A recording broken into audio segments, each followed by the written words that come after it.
Ek is Willem Rochey, ek verteenwoordig die Swartruggens DLI.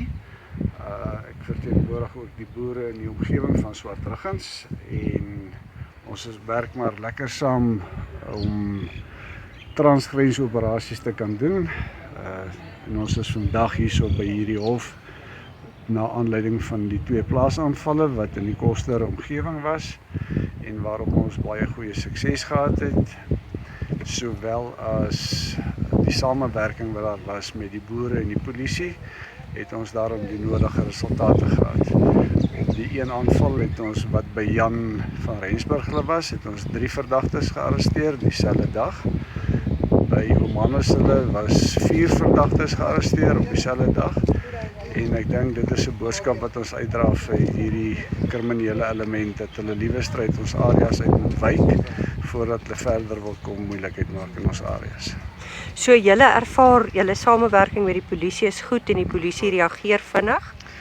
Ons het 'n baie goeie samewerking met die polisie, en dit kom met die tyd saam. Ons werk al baie jare lank saam met die polisie, so met die gevolg is, ons ken mekaar en dit is, hulle weet, ons plan nie onnodig op die einde van die dag nie. Het julle groot probleme hier met plaasaanvalle? Ons was nogal redelik veilig geweest. Ons het elke jaar het ons so opkikkering wat dit aanbetref, dat ons probeer, maar soos ek nou vir jou gesê het, San, is dit so dat die mense op hulle rieme styg.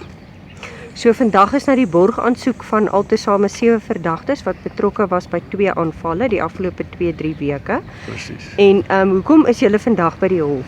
Ons is hierso, ons wil borg laat teestaan op die einde van die dag, omdat daar verdagtes nog uit is. Laat hulle nie kan borg kry.